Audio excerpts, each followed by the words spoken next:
महाराष्ट्र में 20 नवंबर को विधानसभा चुनाव के लिए वोटिंग होनी है। इसे लेकर प्रधानमंत्री नरेंद्र मोदी ने मुंबई के दादर स्थित शिवाजी पार्क मैदान में रैली की।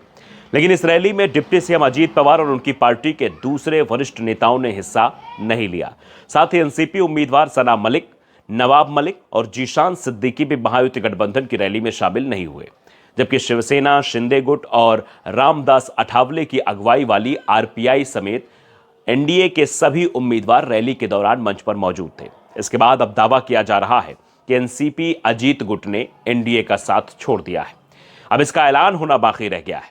विधानसभा चुनाव में भी अजीत गुट के प्रचार में शिंदे और बीजेपी के नेता नहीं दिखाई दे रहे, तो दूसरी तरफ शिंदे और बीजेपी के उम्मीदवारों के प्रचार में अजीत गुट के नेता नहीं दिख रहे हैं।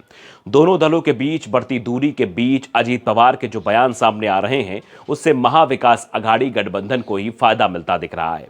ऐसे में यह भी कहा जा रहा है कि अजीत पवार महायुति में रहते हुए महाविकास अघाड़ी का प्रचार कर रहे हैं, जिससे एनडीए गठबंधन में खलबली मच गई है। और आज हम अपनी स्पेशल रिपोर्ट में इसी को लेकर बातचीत करेंगे। आखिरकार अजीत कहां जाने वाले हैं, अजीत की मानसिकता आखिरकार क्या है, क्या वो एनडीए गठबंधन से अपने आप को अलग कर लेंगे।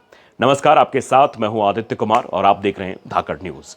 अजीत पवार पहले ही साफ कर चुके हैं कि उनके उम्मीदवार जहां जहां हैं वहां ना तो प्रधानमंत्री मोदी से रैली के लिए कहा जाएगा और ना ही योगी आदित्यनाथ या फिर शाह को बुलाया जाएगा। हमारे उम्मीदवार भी इन नेताओं की रैलियों से दूर रहेंगे। और अब अजीत पवार ने जो कहा है वो दिखाई भी दे रहा है।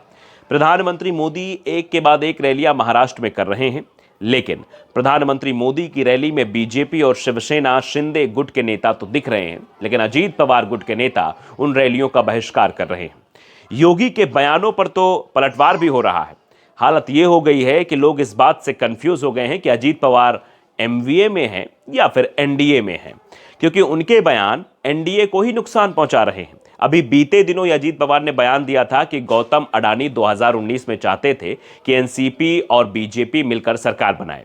अजीत के इस बयान को कांग्रेस ने बड़ा मुद्दा बना लिया है और अब अजीत पवार एक और बयान सामने आने के बाद गिरते दिखाई दे रहे हैं, जिसमें उन्होंने कहा है कि बीजेपी चुनाव जीतने की जो रणनीति बना रही है उसमें उसे सफलता नहीं मिलेगी। दरअसल महाराष्ट्र के विधानसभा चुनाव में बीजेपी का बड़ा फोकस ओबीसी मतदाताओं पर है। पार्टी ओबीसी मतदाताओं को रिझाने की हर संभव कोशिश कर रही है और महायुति की सरकार ने इस समुदाय के लिए कई बड़े ऐलान भी किए हैं। लेकिन महायुति सरकार में शामिल उप मुख्यमंत्री अजीत पवार को इस बात का भरोसा नहीं है कि महाराष्ट्र के विधानसभा चुनाव में ओबीसी मतदाता बड़े पैमाने पर महायुति के साथ खड़े रहेंगे। अजीत के ऐलान से एक बात तो साफ है कि महायुति गठबंधन यानी कि एनडीए गठबंधन को बड़ा नुकसान होने वाला है। अजीत पवार ने कहा कि महाराष्ट्र में आमतौर पर जाति के आधार पर वोटिंग को नजरअंदाज किया जाता है।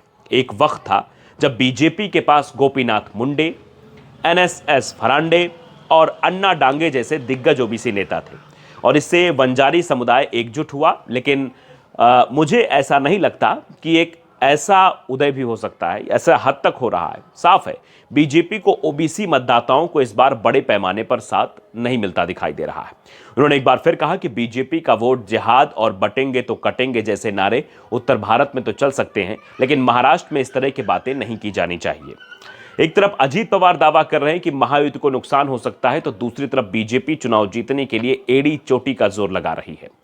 लोकसभा चुनाव के खराब नतीजों के बाद बीजेपी के केंद्रीय नेतृत्व ने महाराष्ट्र में फिर से एनडीए की सरकार बनाने के लिए पूरी जोर आजमाइश शुरू कर दी है।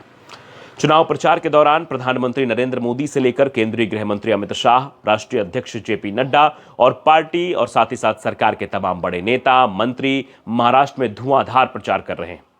मुख्यमंत्री एकनाथ शिंदे ने भी लड़की बहन योजना जैसी कई अन्य योजनाओं के जरिए चुनाव में फिर से सत्ता में लौटने की कोशिश करने की जद्दोजहद में है। महाराष्ट्र में ओबीसी एक बड़ा समुदाय है और इसकी आबादी मराठा समुदाय से भी ज्यादा है। बीजेपी ने महाराष्ट्र के विधानसभा चुनाव में 175 ऐसी सीटों की पहचान की है जहां पर ओबीसी मतदाता असरदार साबित होते हैं, जबकि मराठा समुदाय का ज्यादातर असर मराठवाड़ा और पश्चिम महाराष्ट्र में है। यहां कुल मिलाकर 116 विधानसभा सीटें आती हैं। बीजेपी ने पिछले कुछ महीनों में ओबीसी समुदाय तक पहुंचने के लिए कई कार्यक्रम चलाए हैं और पार्टी ने माइक्रो ओबीसी मैनेजमेंट पर भी काम किया है।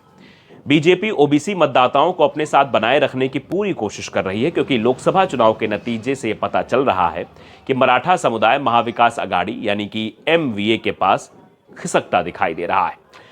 लोकसभा चुनाव के बाद से ही बीजेपी ने अपनी रणनीति में बदलाव करने की कोशिश शुरू कर दी थी। उसे इस बात का एहसास हो गया था कि विधानसभा चुनाव में भी मराठा वोट उसके खेमे में नहीं आने वाला और ओबीसी वोट भी नहीं मिला तो उसके हाथ से सत्ता फिसलना लगभग तय मानी जा रही है। इसलिए महायुति सरकार ने विधानसभा चुनाव से ठीक पहले ओबीसी समुदाय को लुभाने के लिए एक बड़ा फैसला लिया था। 7 नई ओबीसी जातियों को सेंट्रल ओबीसी लिस्ट में शामिल किया था और क्रीमी लेयर की सीमा को सालाना 8 लाख से बढ़ाकर 12 लाख कर दिया था। माना जा रहा है कि इस तरह के फैसलों से महायुति को ओबीसी मतदाताओं का समर्थन मिल सकता है। महाराष्ट्र में ओबीसी में 341 जातियां उपजातियां शामिल हैं। इनमें माली, धनगर और वंजारी प्रमुख समुदाय हैं और ये जातियां अभी तक बीजेपी का वोट बैंक मानी जाती हैं।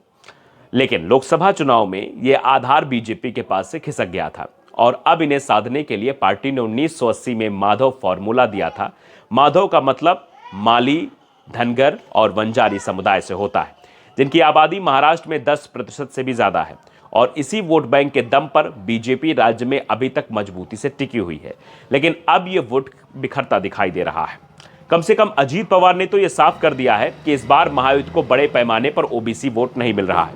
दरअसल हरियाणा विधानसभा चुनाव में बीजेपी की तरफ से जाट बनाम ओबीसी का मुद्दा उठाया गया था और इसे जो है वृहद स्तर पर किया गया और इसका फायदा भी बीजेपी को मिला था। बड़े पैमाने पर ओबीसी जातियां बीजेपी के पक्ष में आ गई थी, लेकिन यह भी साफ है कि महाराष्ट्र में इस तरीके का मुद्दा काम नहीं करेगा।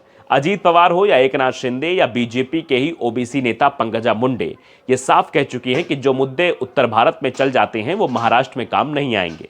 लेकिन बीजेपी को भी इस बात का एहसास है कि अगर ओबीसी जातियां उनके साथ नहीं आती हैं तो महाराष्ट्र में उसे बड़ा नुकसान होना लगभग तय है। बीजेपी की कोशिश विदर्भ, उत्तरी महाराष्ट्र, मराठवाड़ा के इलाकों में ओबीसी की छोटी जाति समूहों पर फोकस करने की है। महाराष्ट्र में बीजेपी जिन ओबीसी समूहों पर फोकस कर रही है उसमें तेली, बंजारा, पवार, भोयर, कोमटी, सोनार, गोंड और 2 दर्जन से अधिक अन्य जातियां भी शामिल हैं। ओबीसी मंच के अध्यक्ष प्रकाश शेंडगे ने भी कहा कि इस बार के चुनाव में लड़ाई राजनीतिक हिस्सेदारी की है और इसने ओबीसी को एकजुट कर दिया है। महाराष्ट्र में विधानसभा की 288 सीटें हैं और राज्य में 20 नवंबर को एक ही चरण में इन सभी सीटों पर मतदान होगा। 18 नवंबर को चुनाव प्रचार थम जाएगा और इस लिहाज से प्रचार के लिए काफी कम दिन बचे हैं। लेकिन इस बार ओबीसी मतदाता किधर जाएगा यह अभी बिल्कुल भी साफ नहीं हो पाया है। अजीत पवार ने तो साफ कर दिया है कि मतदाता इस बार बिखर रहा है, जबकि मराठा एकजुट होकर महाविकास आघाड़ी के साथ जा रहा है। फिलहाल मामला दिलचस्प है, देखना दिलचस्प है कि होगा क्या। लेकिन जिस तरीके से रणनीति बनाई जा रही है और अजीत पवार जो अलग तरीके की बैटिंग करते हुए नजर आ रहे हैं, कभी वो बैटिंग करते हैं एमवीए के पक्ष में तो कभी एनडीए के पक्ष में, इससे आम जनमानस कंफ्यूज हो रहा है कि आखिरकार वो किसके साथ खड़े हैं। क्या वो एनडीए के साथ खड़े हैं या एमवीए के साथ खड़े हैं, या फिर एनडीए के साथ खड़े होने का दम भर रहे हैं लेकिन प्रचार वो एमवीए के लिए कर रहे हैं।